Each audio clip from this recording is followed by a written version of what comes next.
तो यहाँ पे धोखा है, यहाँ पे किसी को किसी पे विश्वास नहीं है। इस देश के राजा को अपनी ही प्रजा पे विश्वास नहीं था और उसने धोखे से एक दिन के लॉकडाउन के नाम पे लोगों को संडे के दिन घरों में कैद किया और उसी संडे को फिर मीडिया के माध्यम से ये सूचना पहुंचानी शुरू कर दी कि पूरे 3 महीने का लॉकडाउन है। तो सोचिए, जब एक राजा को अपनी प्रजा के ऊपर विश्वास नहीं है और एक राजा अपनी प्रजा के साथ में जब ऐसा कर सकता है, एक जीव, एक प्राणी, एक मनुष्य, तो सोचिए पुण्यात्माओं, उस विनाश के समय में, उस संकट के समय में जो शैतान है, जिसके पास में सारी पावर है, सारी शक्तियां हैं, और उस शैतान के अधीन ये सभी देशों के राजा महाराजा कार्यरत हैं। सोचिए, जब वो विनाश का समय शुरू होगा, वो युग परिवर्तन का समय शुरू होगा, तो वो किस तरीके से धोखाधड़ी करेगा, किस तरीके से छल बल और सभी अनैतिक नीतियां अपनाते हुए जीवों को मारने की भरकस कोशिश करेगा। तो वो समय ज्यादा दूर नहीं है, शुरुआत उसकी हो चुकी है। और उस समय में केवल इस पृथ्वी पे रहने वाले मानव शरीरधारी जितने भी प्राणी हैं, भाई बहन हैं, माता पिता, बुजुर्ग, बच्चे हैं, लगभग आज पूरे विश्व की 7.5 से 8 अरब जनसंख्या है। और आप यकीन मान के चलना, उस समय से पहले बहुत सारी जनसंख्या की छटनी हो जाएगी। लोग आज अपने घरों में आराम से बैठे हुए हैं, लेकिन पता भी नहीं चलेगा कि रातों रात कितने गांव तबाह हो गए, कितने शहर तबाह हो गए। जब अमेरिका ने जापान के हिरोशिमा और नागासाकी के ऊपर परमाणु बम गिराए थे, तो उस समय उन लोगों ने उम्मीद भी नहीं की थी कि रातों रात पूरा शहर दफन हो जाएगा, बर्बाद हो जाएगा। तो सोचिए पुण्यात्माओं,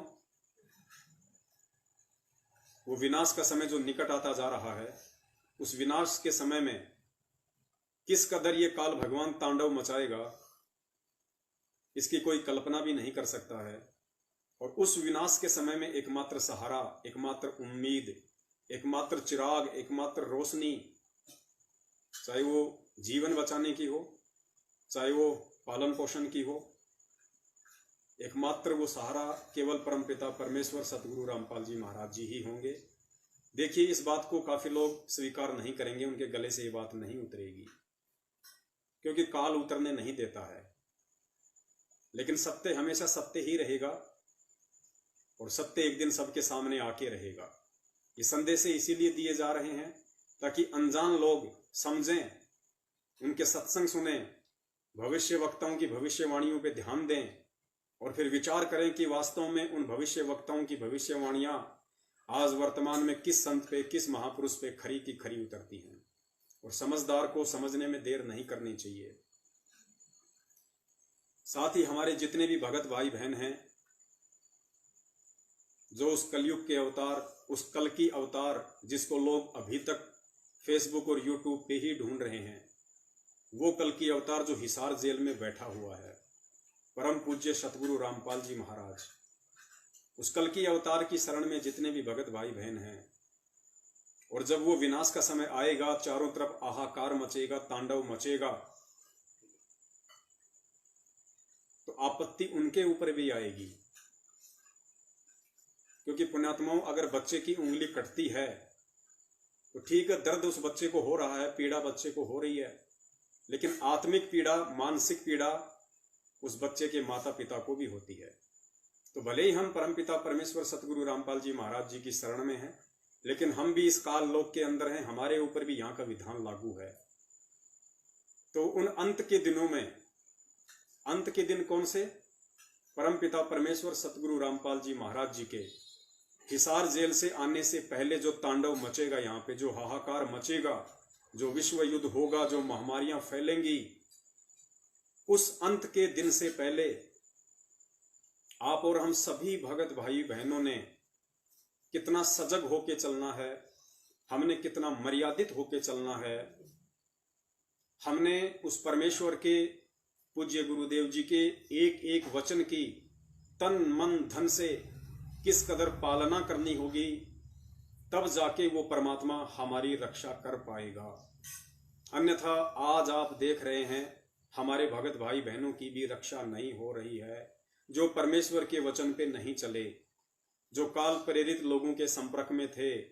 काल प्रेरित लोगों के कहने पे अपने आध्यात्मिक जीवन में चलते रहे, जिन्होंने गुरुदेव के सत्संगों को आधार नहीं बनाया, गुरुदेव के वचनों को आधार नहीं बनाया, रोज नित्य नियम करते हैं लेकिन नित्य नियम की एक भी वाणी पे गौर नहीं करते, अमल नहीं करते, उन वाणियों पे चलने की कोशिश नहीं करते, उन वाणियों को अपने जीवन में नहीं उतारते, तब तक वो परमेश्वर इस पृथ्वी पे मौजूद होते हुए भी, समर्थ होते हुए भी, और भले ही हम उनकी शरण में हैं नाम दीक्षा लेके, उसके बावजूद भी वो उन आत्माओं की रक्षा नहीं करेगा। तो पुण्यात्माओं, इस पूरे विश्व की 7.5 या 8 अरब की जनसंख्या में से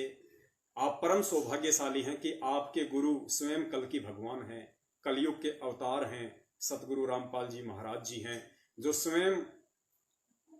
कबीर साहिब जी के रूप में इस पृथ्वी पे प्रकट हैं, विद्यमान हैं, मौजूद हैं। लेकिन उसके बावजूद भी हमने कितनी सावधानियों की जरूरत है। आज का हमारा लाइव संघ का समाधान उसी विषय को लेकर है। पुण्यात्माओं, नाम दीक्षा के समय हमें परमात्मा 11 नियम देते हैं, लेकिन वो 11 नियम भक्ति के फाइनल नियम नहीं है, वो हमारी शुरुआत है। जब बच्चा स्कूल में जाता है तो एकदम से उसके ऊपर 50 पुस्तकों का बोझ नहीं लाद दिया जाता, उसको धीरे धीरे धीरे धीरे उसको आगे की पढ़ाई के लिए तैयार किया जाता है, उसको प्राथमिक शिक्षा दी जाती है, और जब वो धीरे धीरे उसका मानसिक स्तर बढ़ने लगता है तो फिर पुस्तकों का बोझ भी उसके ऊपर धीरे धीरे डाला जाता है आगे की कक्षाओं के माध्यम से। ठीक इसी प्रकार जब हम पूज्य गुरुदेव जी से प्रथम बार नाम दीक्षा लेते हैं, प्रथम नाम लेते हैं, हमें केवल 7 मंत्र दिए जाते हैं ताकि हम आगे भक्ति मार्ग को समझने के लायक बने, हम दूसरे मंत्र के लायक बने। वो 4 महीने का जो पीरियड होता है, वो पीरियड केवल इसी चीज के लिए होता है कि इन 4 महीनों में हम जो भी गलतियां करें, वो गलतियां कर करा के परमात्मा से क्षमायाचना मांग के,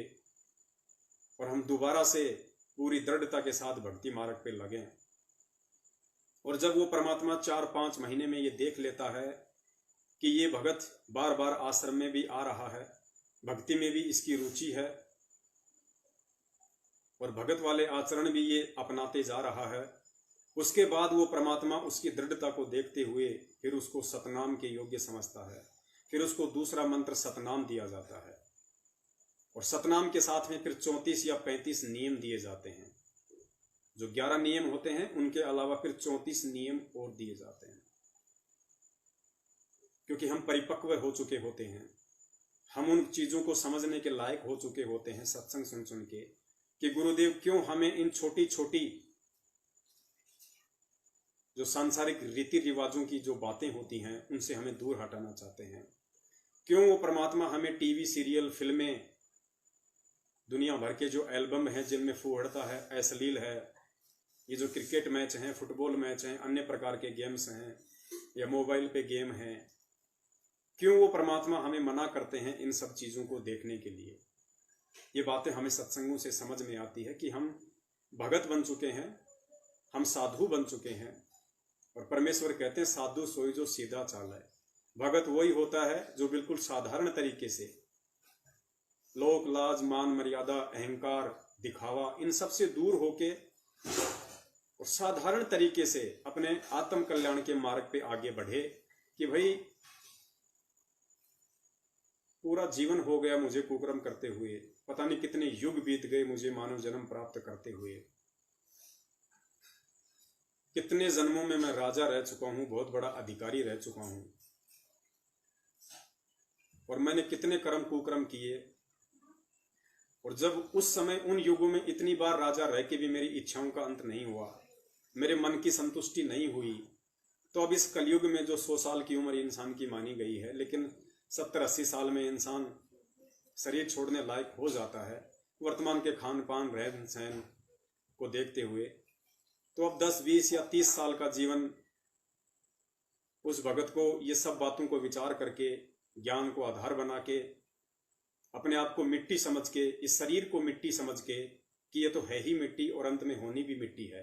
और जीते जी भी जब बुढ़ापा शुरू हो जाता है तो ये शरीर मिट्टी ही हो जाता है। इसमें प्राण रहते सहते भी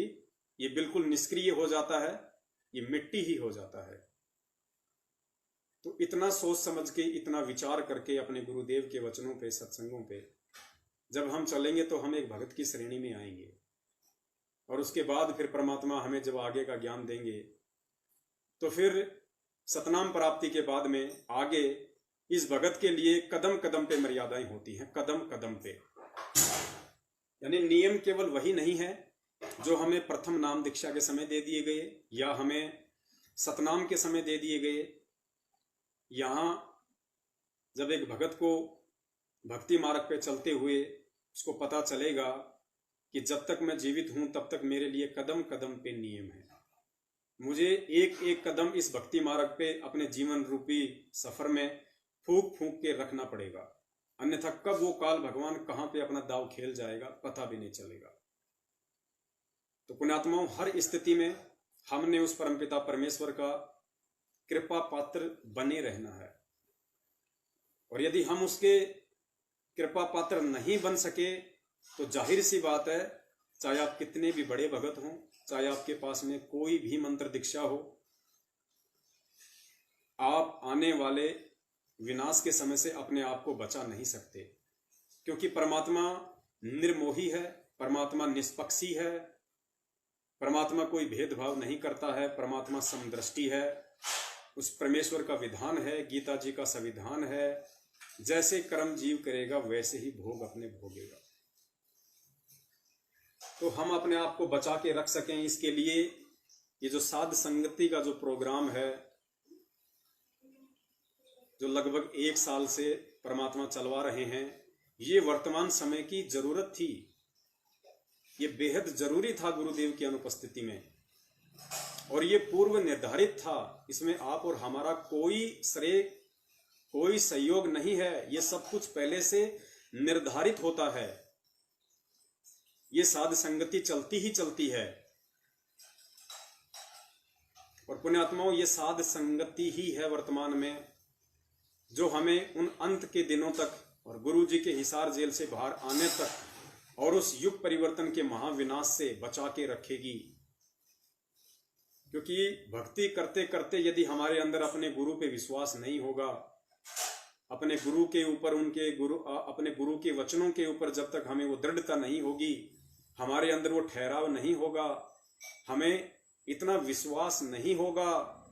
हमारे अंदर वो आत्म बल और आत्म शक्ति यदि नहीं होगी, तो पुण्यात्माओं, हम इस भक्ति मार्ग पे टिक नहीं पाएंगे। और जब वो विनाश का दौर शुरू होगा तो उस विनाश के दौर को देखते हुए, उस मची हुई हाहाकार को देखते हुए हम लोग डगमग हो जाएंगे, हम अपनी मर्यादाओं को तोड़ डालेंगे और हम काल की सूक्ष्म चालों में फंस जाएंगे, हम काल की अधीनता को स्वीकार कर लेंगे, क्योंकि आपको बहुत बड़े बड़े प्रलोभन दिए जाएंगे। आपको वो काल इस परमेश्वर की शरण और मर्यादा से तोड़ने के लिए तरह तरह के लोभ देगा, प्रलोभन देगा, लेकिन जो दृढ़ आत्मा होगी, जो दृढ़ भगत होगा, वो शौपन में भी अपने पूज्य गुरुदेव के अलावा, चाहे वो जीवन प्राप्ति की भीख हो, चाहे वो रोजी रोटी की भीख हो, किसी अन्य से नहीं मांगेगा। तो इतनी दृढ़ता केवल उस परमपिता परमेश्वर के एक एक वचन की पालना करने से ही हमारे अंदर आ पाएगी। और पुण्यात्माओं, जाहिर सी बात है, मटकों को यदि पानी से भरना है और मटके में यदि नीचे कोई हल्का सा भी छेद हो रहा है और ऊपर से यदि हम उसमें पानी डालते जा रहे हैं तो पानी नहीं रुकेगा।